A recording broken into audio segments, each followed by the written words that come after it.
प्रतिशत पढ़ने में आपको कैसा लग रहा है? आइए फिर से शुरुआत करते हैं प्रतिशत के और महत्वपूर्ण प्रश्नों के साथ। जैसे कि आज का प्रश्न है, किसी व्यक्ति के वेतन में पहले 20% की वृद्धि की गई है और फिर उसमें 20% की कमी की गई है, तो उसके वेतन में परिवर्तन कैसा हो रहा है? कमी हो रही है या फिर वृद्धि हो रही है, या वृद्धि कितने की हो रही है या फिर कमी कितने की हो रही है? जब भी ऐसा प्रश्न मिले कि किसी के वेतन में एक बार वृद्धि हो और पुनः फिर से वृद्धि हो या कमी हो, मतलब कहने का यह कि जो भी हो वह 2 बार हो, अगेन एंड अगेन, एक बार वृद्धि हो फिर से कमी हो, या फिर पहले कमी हो बाद में वृद्धि हो, या फिर दोनों बार वृद्धि हो या फिर दोनों बार कमी हो, ऐसी स्थिति में आप केवल एक फार्मूला याद रखिए और उस फार्मूले की सहायता से आप ऐसे प्रश्नों को केवल और केवल 1 या 2 लाइन में सॉल्व कर सकते हैं। जैसे देखिए, अगर आप ये फार्मूला याद रखेंगे, a + b ± ab बटा 100, ठीक, तो यही आपको दर्शाएगा कि इसमें कमी हो रही है कि वृद्धि हो रही है। देखिए जरा समझिए, कह रहा है यदि व्यक्ति के वेतन में पहले 20% की वृद्धि के साथ प्लस चिन्ह और कमी के साथ माइनस का चिन्ह लगता है, तो पहले 20% की वृद्धि अर्थात 20 और फिर उसमें 20% की कमी मतलब -20, और यहाँ +20 लिखा गया, यहाँ -20, प्लस और माइनस का गुणा होगा माइनस और फिर 20 × 20 और बटा 100। अब हल करिए, इस 20 से यह 20 कटने वाला है और यहाँ 0 से दोनों कट जाएंगे, 2 दूना 4 माइनस में आएगा, और जब वैल्यू माइनस में अर्थात यहाँ पर -4 आया है तो इसका मतलब 4% की कमी हो रही है, ठीक, 4% की कमी हो रही है, तो यहाँ पर ऑप्शन ए सही है, ठीक। उम्मीद करते हैं आपको यह प्रश्न अच्छे से समझ में आया होगा। आइए लेते हैं एक और महत्वपूर्ण प्रश्न।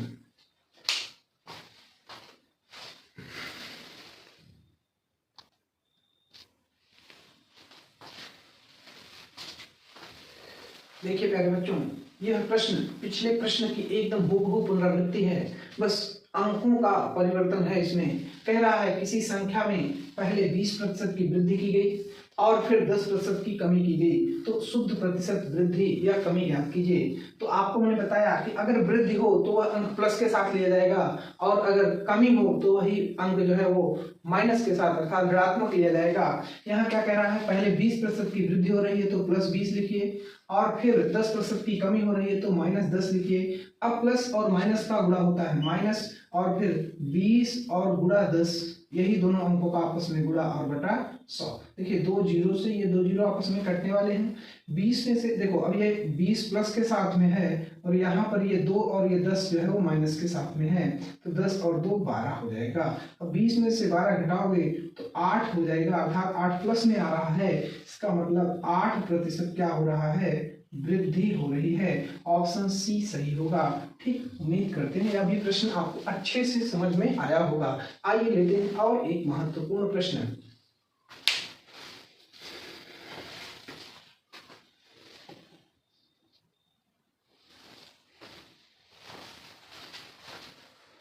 देखिए प्यारे बच्चों, एक और प्यारा सा प्रश्न है, एकदम वैसे ही है, बस अगर आप इसको खुद से भी करना चाहें तो ये आसानी से कर सकते हैं, बहुत ज्यादा कठिनाई इसमें नहीं है। देखिए कह रहा है यदि किसी पुस्तक के मूल्य में पहले 25% की कमी कर दी जाए और फिर 20% की वृद्धि कर दी जाए तो पुस्तक के मूल्य में शुद्ध परिवर्तन होगा। क्या कह रहा है, पहले कमी कर दी जा रही है तो -25, बाद में वृद्धि कर दी जा रही है तो +20, और फिर माइनस प्लस का गुणा भी -25 × 20 और बटा 100, ठीक। हल करिए इसको, तो 25 चौका 100 और 4 पंचे 20 आ गया। देखिए -25 + 20 और -5, तो माइनस और माइनस जुड़ेगा, -30 होगा और +20 होगा।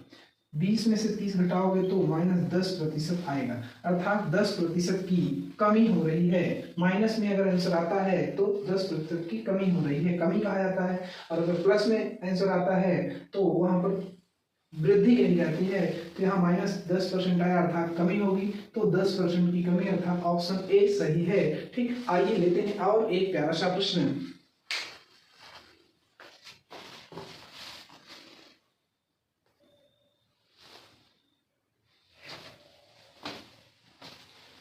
देखिए प्यारे बच्चों, अब की बार यह प्रश्न थोड़ा सा पिछले प्रश्न की अपेक्षा इसमें परिवर्तन है। कह रहा है कि किसी वस्तु का मूल्य 75 रुपए था, पहले मूल्य में 20% की वृद्धि की गई और फिर उसमें 20% की कमी की गई, तो वस्तु का वर्तमान मूल्य क्या होगा। तो ध्यान से समझिए कि 75 रुपये उसका मूल्य था। बहुत आसान सी भाषा में हम समझा रहे हैं।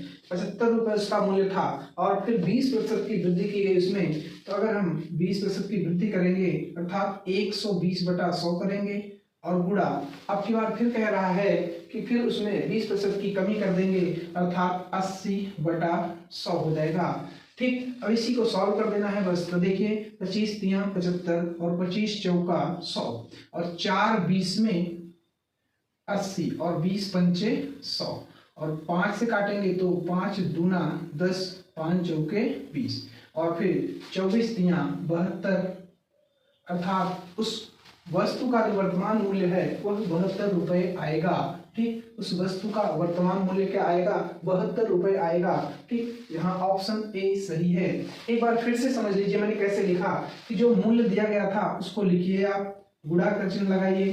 फिर कह रहा है कि मूल्य में 20% की वृद्धि हुई अर्थात 100% तो होता है लेकिन 20% की वृद्धि हुई तो हम उसको 120/100 करेंगे, 120/100 करेंगे और फिर गुणा। आगे कह रहा है कि उसमें 20% की कमी हुई तो अब 100 में 20 घटाएंगे तो 80/100 करेंगे और इसी का कैलकुलेशन करना है। आप अपने तरीके से भी कैलकुलेट कर सकते हैं, हमने यह सामने किया है। 72 रुपये इसका आंसर आ जाएगा। ठीक, तो कैसा लगा ये कमेंट में जरूर बताइएगा। आइए लेते हैं एक और महत्वपूर्ण प्रश्न।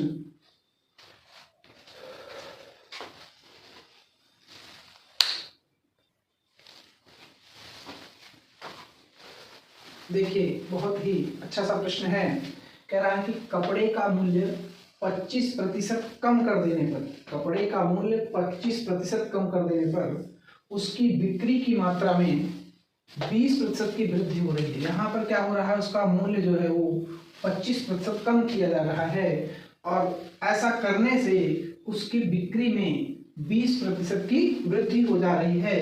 तो दुकान की सकल आय पर क्या प्रभाव पड़ेगा, मतलब दुकान का जो आय और व्यय है उस पर क्या असर पड़ेगा। तो यहाँ भी वही प्रश्न लगा, वही फार्मूला लगाना है ए बी वाला कि 25% कमी हो जा रही है उसके मूल्य में तो 25 माइनस में और फिर बिक्री जो है वो 20% की वृद्धि हो रही है तो प्लस में, माइनस प्लस का गुणा माइनस, 25 गुणा 20 और बटा 100 करिएगा। फिर देखिए 25 चौका 100 और 4 पंचे 20, -25 प्लस 20 और -5, तो 20 प्लस में है तो पहले लिख लीजिए और 25 5 30, माइनस में 20 में से 30 घटाओगे तो -10% अर्थात माइनस में है तो कमी हो जाएगा। यहाँ पर ऑप्शन बी सही होगा, उसके सकल आय पर 10% की कमी हो जाएगी। ठीक, तो उम्मीद करते हैं यह प्रश्न भी आपको समझ में आया होगा। आइए लेते हैं एक और प्रश्न।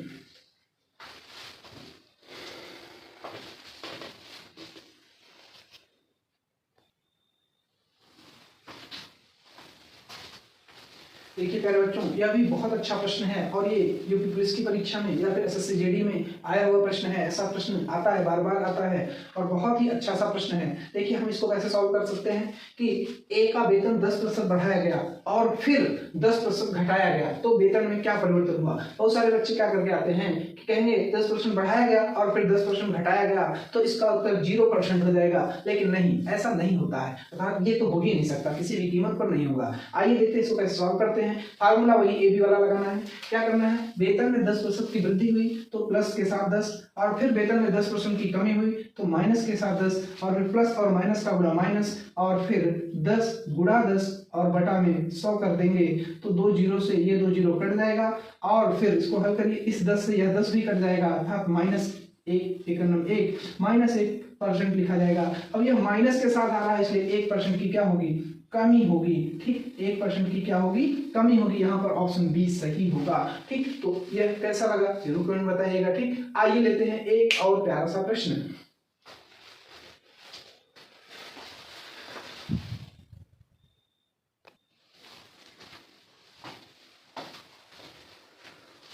देखिए प्यारे बच्चों, 100 रुपए की कोई एक वस्तु है, मतलब यह कि एक कोई वस्तु है जिसकी कीमत 100 रुपए रखी गई है। कितनी है कीमत, 100 रुपए है। ठीक है, अब कह रहा है कि इसमें पहले 10% की वृद्धि की जाती है। कितने की, 10% की। तो आप करेंगे क्या, 110/100 करेंगे। 10% की वृद्धि हुई है तो 110/100 तत्पश्चात 10% और बढ़ा दिया जाता है तो पुनः वृद्धि हुई है, और कितने की, 10 की, तो फिर से 110/100। और इसको सरल करिए तो 100 से 100 कट जाएगा, यहाँ पर एक जीरो से यह जीरो कटेगा, दूसरे जीरो से यह जीरो कटेगा, और फिर 11 में 121, अर्थात उसकी अब जो मूल्य उसका होगा वह 121 रुपए हो जाएगा।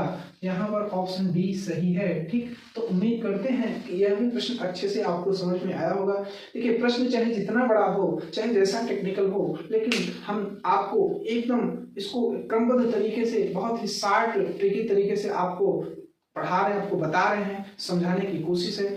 आप एकदम सोचिए कि एक प्रश्न इतना बड़ा है, लेकिन आप एक लाइन में इसका उत्तर डिफाइन कर पा रहे हैं। मैक्सिमम आपको 5-6 सेकंड में आपका उत्तर मिल जा रहा है। तो ऐसी ट्रिक्स के साथ, ऐसे ही शार्ट तरीकों के साथ प्रश्न को हम आपको सॉल्व कराते रहेंगे। ठीक, तो इनको आप जरूर सॉल्व करिए, और पढ़ने के बाद जैसा भी कमेंट लगे आप उसको कमेंट करिए कि हाँ सर, हमको पढ़ने में कैसा लग रहा है। ठीक, और अपने और मित्रों को चैनल के बारे में बताएं, उनको भी बताएं कि हाँ, आप यहाँ से प्रश्नों को आसान तरीके से सीख सकते हैं, हल करना सर सिखा रहे हैं तो आप उसको भी अच्छे से सीख सकते हैं। ठीक, आइए लेते हैं और एक प्यारा सा प्रश्न।